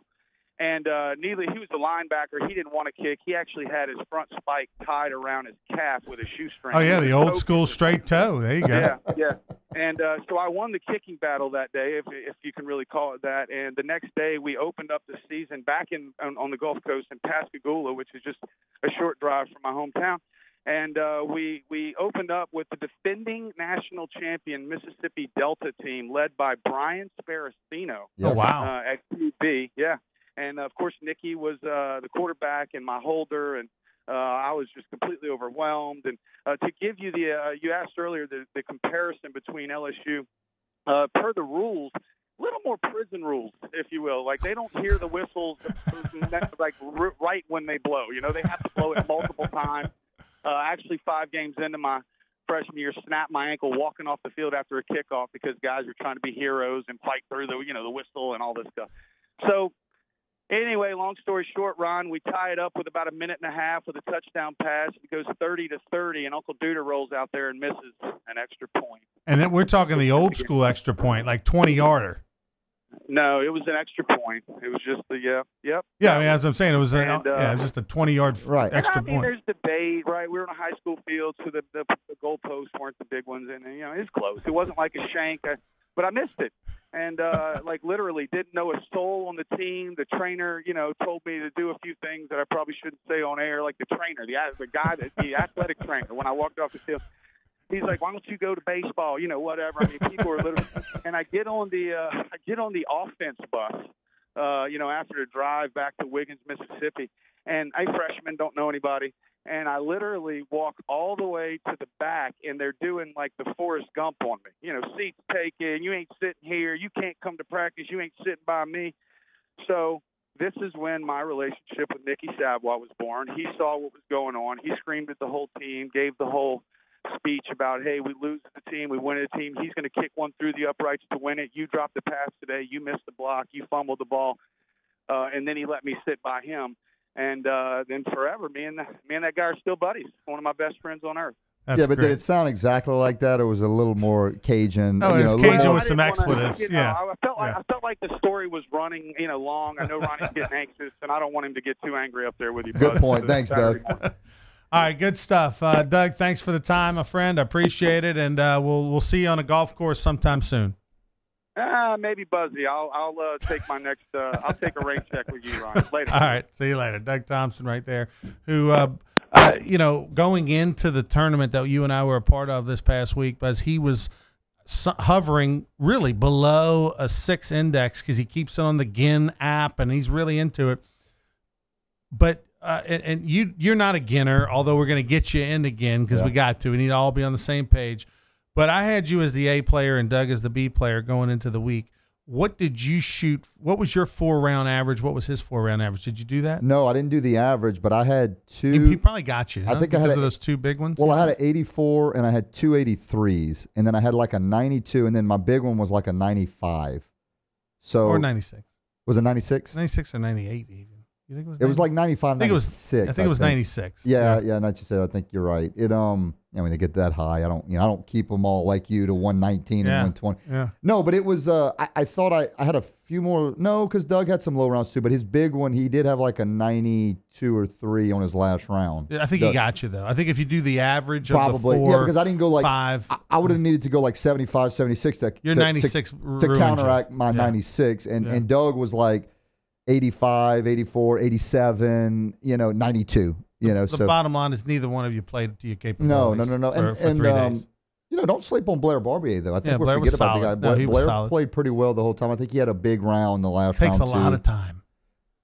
Boy, He's really very deliberate golfer. Not somebody you want to play with when it's 200 degrees outside. Thank goodness we were karting, not walking. All right, Sports Shorts. When we come back, we'll talk a little bit about some goings-on in the NFL. By the way, we talked earlier about in the NFL what the Saints need to get to. And Buzz thought 10 wins. I think Jacques had 10 wins. I had 11 wins. There are some teams in the last really 10 years that have won 10 wins and didn't make the playoffs. We'll tell you who they are. We'll talk to some other NFL. Don't go anywhere. Sports Shorts will continue right after this. At Peak Performance Physical Therapy, we treat the athlete in everyone, from the 3-point shooter to the 3-piece suit. If your doctor prescribes physical therapy, ask for Peak Performance by name, getting you back in the game of life.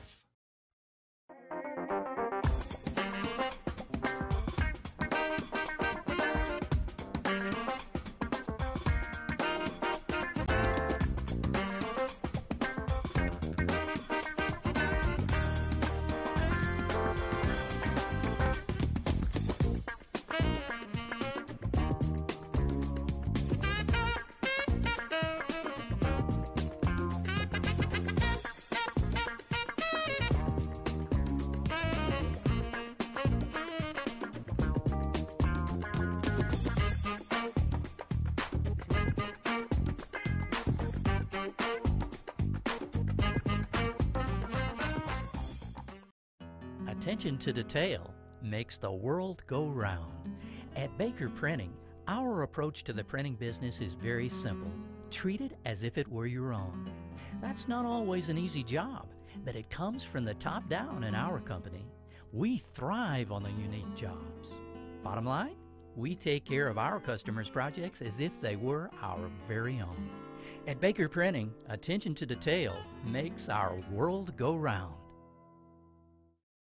Introducing the Mercedes-Benz family of vans, including the full-size Sprinter and the mid-size Metris. If these are your wingtips, if this is your gourmet latte, then these are your vans. Vans for professionals. Strictly professionals. Best commercial van residual value according to ALG, and starting at just $25,995. Mercedes-Benz. Vans. Born to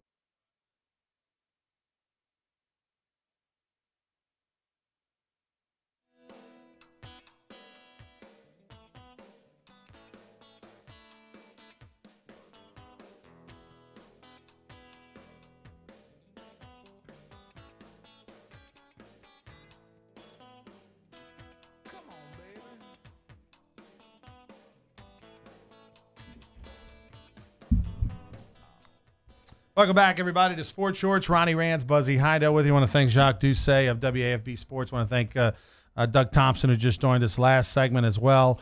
You know, a lot of people don't know that about Dougie T, that he played junior college football. Right. You know, that at Gulf Coast Community College was a field goal kicker. Nicky Savoy, who played tight end at LSU and then went on to play a year with the Saints under Ditka, was the quarterback for the football team. And Nick could throw it 70 yards in the air. I mean, he was Jamarcus Russell, big guy, throw it real far. And then when he came to LSU, they moved him to the H-back. He was really that kind of created that H-back position. And Nicky Savoy is just and I don't even know him that well. I've just met him at a few golf tournament stuff. First off, one of the biggest human beings. Yeah, just a large human. I mean, he's, and you know, kind of like you and your brother Gus. You know, when y'all walk into a room, you know, the oxygen gets sucked out of it. But and it is straight from, I don't know exactly. He's from like Lafitte, maybe. I mean, it's down south, and it is a Cajun cut off, you know, whatever. It's a Cajun accent, and I just, I love me some Nicky Savoy now. Yeah, he's funny. He is a character. But those two, so Doug was the field goal kicker, Nicky Savoy was the quarterback, and then during baseball season, Doug was the starter, and Nicky was the closer on the baseball team. In junior college, they only play 7-inning games mostly back then. Now they play some 9s, but mostly are all 7. And so when Doug pitched, he threw like complete games every time because it was 7 innings and he dominated. So Nicky used to get so mad at Doug because he'd want to throw the last inning, and they never. And the stories on that are legendary. Some NFL news of note. Have you watched any? Do you have HBO? The Buzz? Does the Buzz have HBO? Does that go through Netflix or no? No.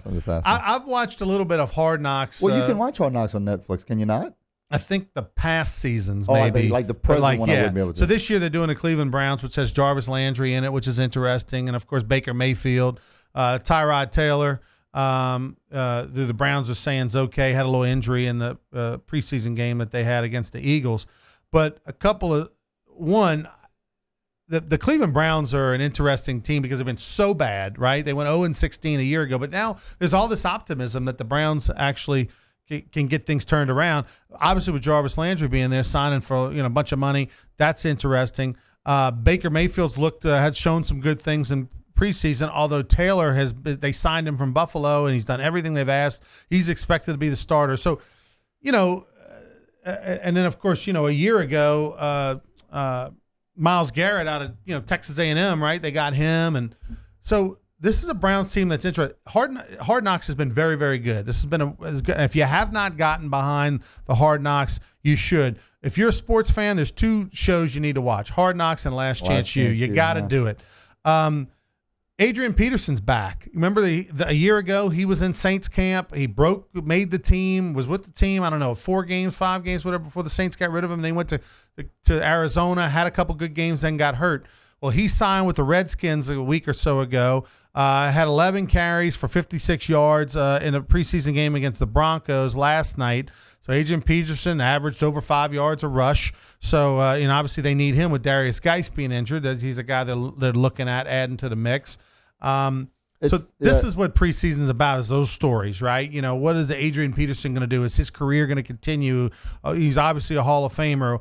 Is Cleveland going to go Baker Mayfield, or are they going to go Tyrod Taylor? That's what I'm interested in. Yeah, and it's amazing. We talked about the longevity of quarterbacks kind of these days because they're protecting them and all that stuff. It's amazing, though, how quick the running backs get in and out. And I know Adrian Peterson's been there for a while now, but it's amazing how quick, too, they're on top of the world one season. I mean, it doesn't seem like that long ago. He was the guy in the NFL. I mean, 4 years ago? It seemed like 5 years ago.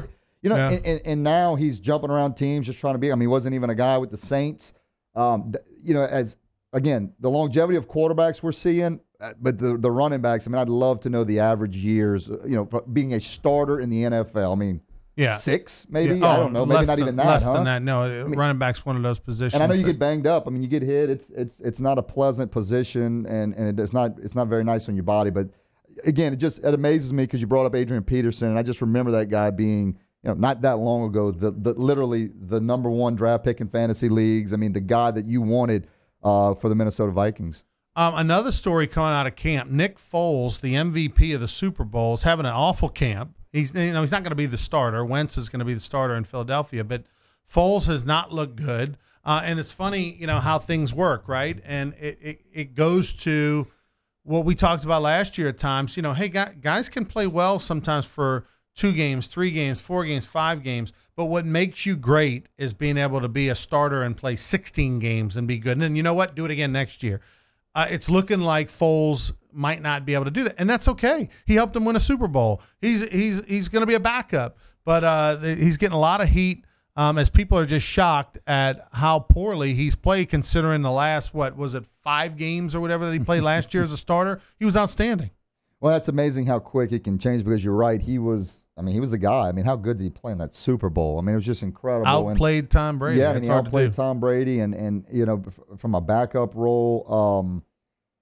That's the interesting thing about the NFL. And over the last few years, I've become more of a fan than even when in my younger years, just because I understand now that any given Sunday, it doesn't matter if you're the Cleveland Browns, and I know they think they're going to be good this year, but you've got a no-win record and you're playing the Patriots. At any point they can win. And that's, that's the fun part about the NFL is just when you think you got it figured out, somebody comes along to shock you. We were talking earlier about what we thought our Saints predictions were going to be. I know you and Jacques thought about 10 wins. I thought 11. We looked at, Tony looked up some past seasons just in the last, say, 10 years. There's precedent for going 10-6 and not making the playoffs, right? In recent history, the Giants did it back in 2010. The Browns that we're talking about did it in 2007. People forget about that, but Cleveland Browns didn't make the playoffs in 2007 when they went 10-6. In 2012, the Chicago Bears didn't make the playoffs. In 2014, the Philadelphia Eagles didn't make the playoffs. That's recent history. And how about this? You go back in the time machine to 2008. The New England Patriots didn't make the playoffs when they went 11-5.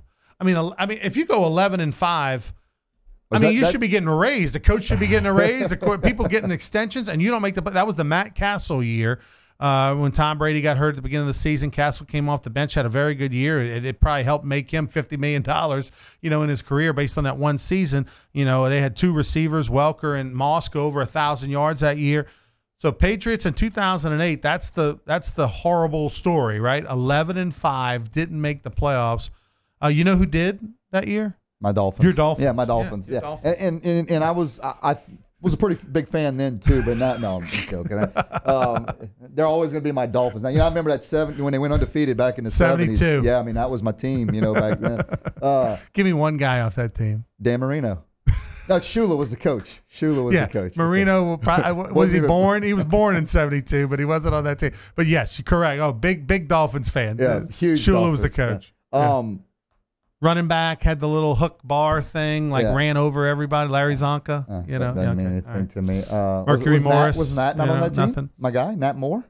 Nat Moore was not. He wouldn't have been on that team? No. He played 13 years in the NFL. I think his last season was 85 or 6. Okay. Like that. Yeah. So late 70s he'd have got in there. Early 70s.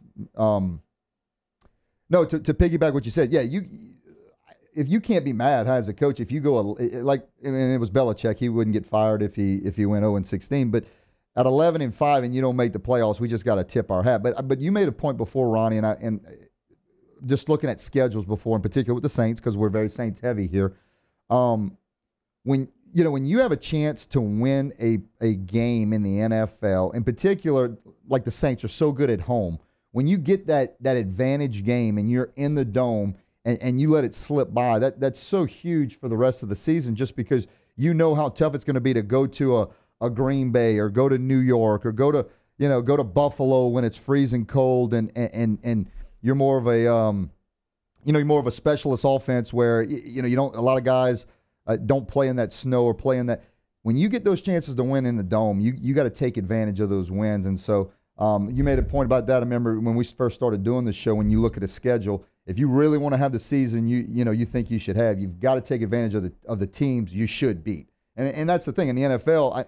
Anybody can beat you, but when you're at home, when you're in that dome and a home crowd, and it's you've got the advantage, you got to take advantage of that, just because the season is so long and so taxing. He's Buzzy Heidel. I'm Ronnie Rance. We'll take a break, come back, our final segment of Sports Shorts. We'll talk a little Marcus Davenport, the Saints' first-round pick. We're going to get a chance to see him for the first time tonight. So I know there's a lot of things to watch. when the Saints take on the Chargers. Marcus Davenport out of UTSA, the first-round pick the Saints gave a lot for, is one of those. So we'll watch. We'll be back. Sports Shorts coming up next.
At Peak Performance Physical Therapy, we treat the athlete in everyone, from the Grand Slam hitter to grandparents. If your doctor prescribes physical therapy, ask for Peak Performance by name, getting you back in the game of life.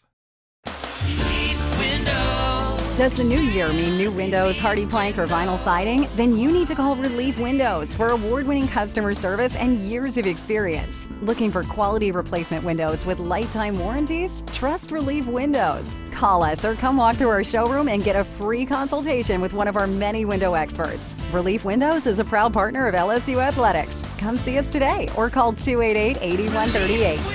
288-8138. Introducing the Mercedes-Benz family of vans, including the full-size Sprinter and the mid-size Metris.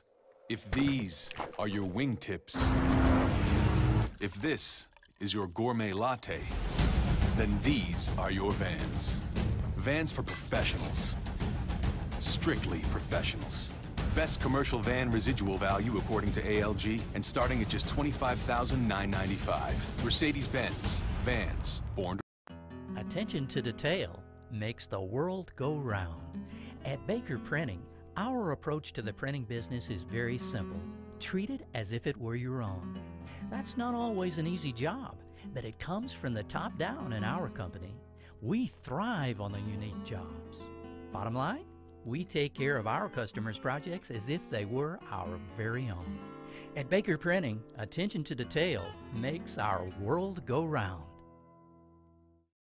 At Peak Performance Physical Therapy, we treat the athlete in everyone, from the blue chip athlete to blue collar worker. If your doctor prescribes physical therapy, ask for Peak Performance by name, getting you.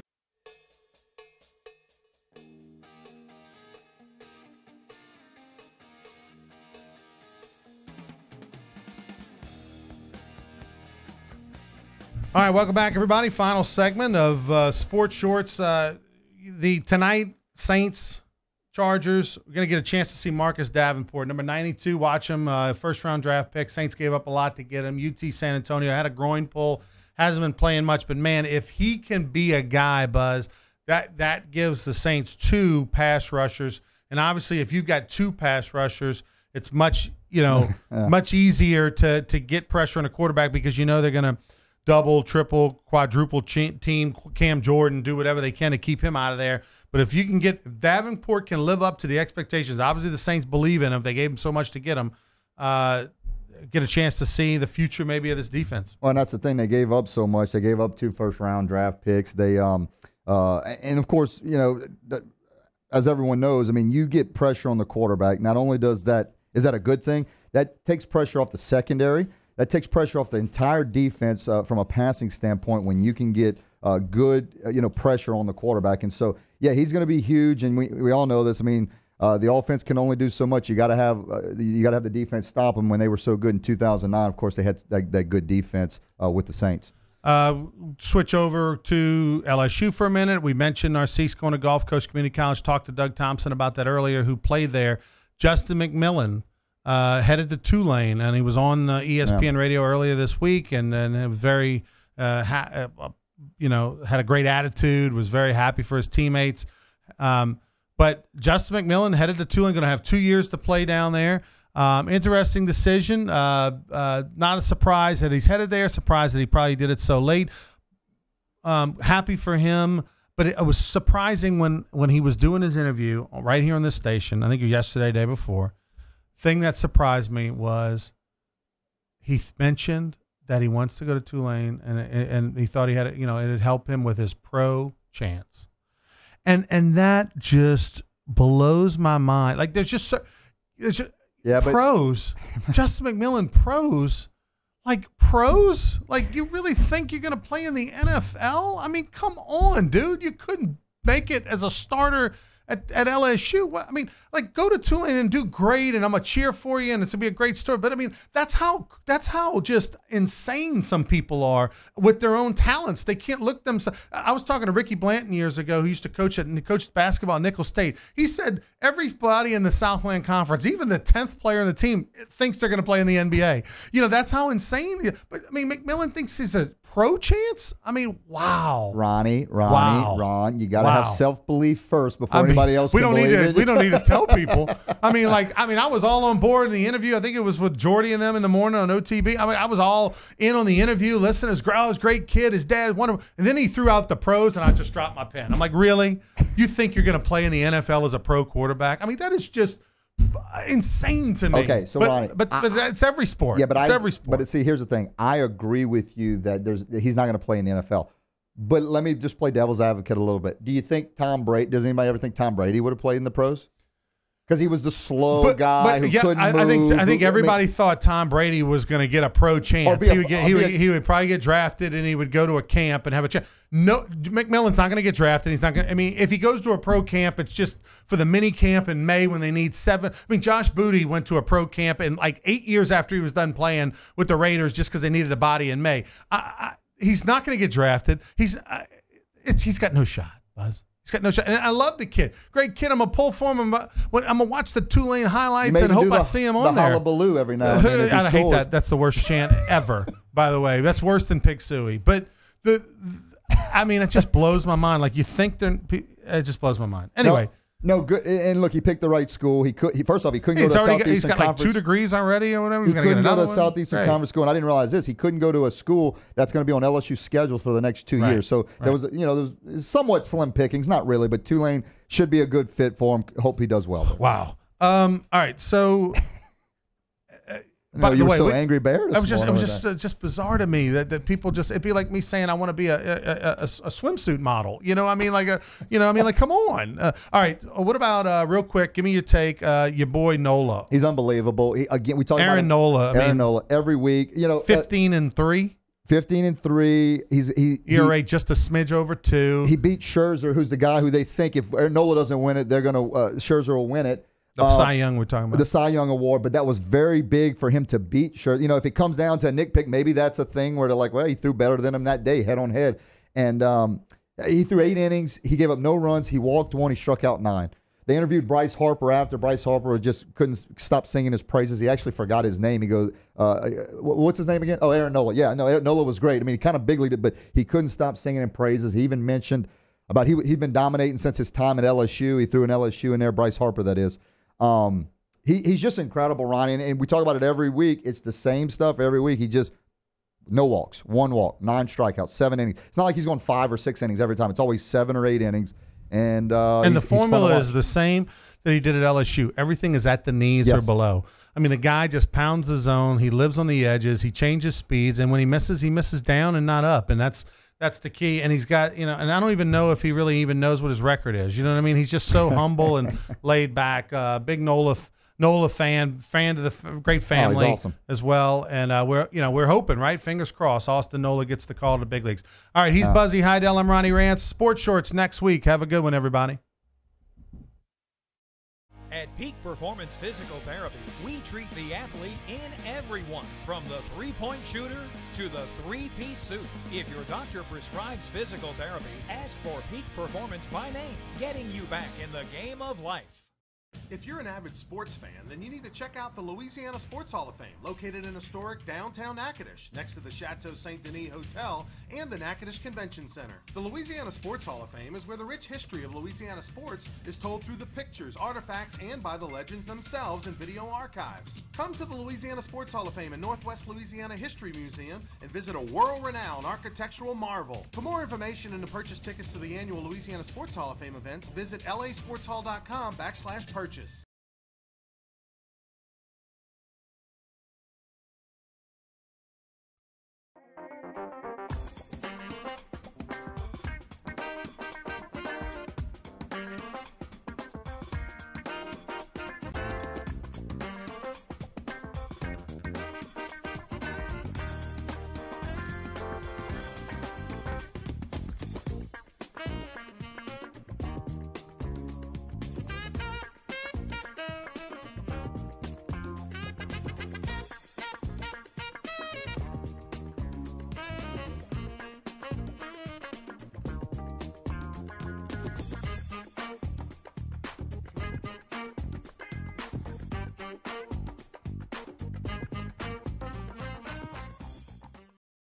Attention to detail makes the world go round.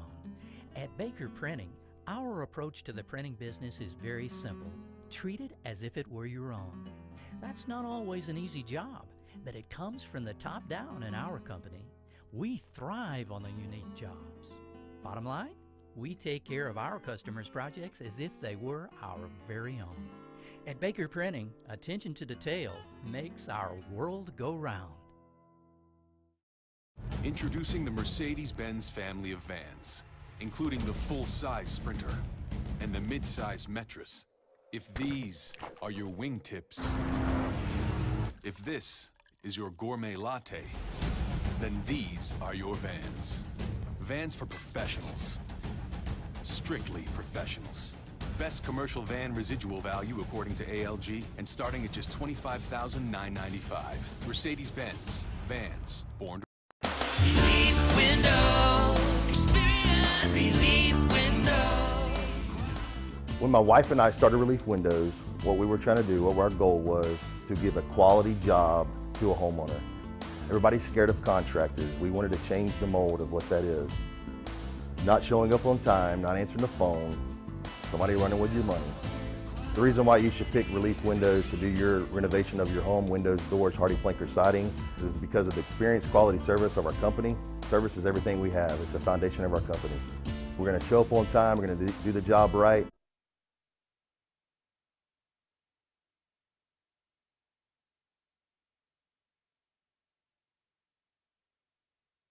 Oil. These same fluids that make your engine run also create deposits that reduce performance and gas mileage. Gumout Multi-System Tune-Up removes these gummy carbon deposits and stabilizes fuel and oil, helping restore performance and fuel economy. Get a can today at just $6.47 at your local Walmart. Gumout. Science in, performance out.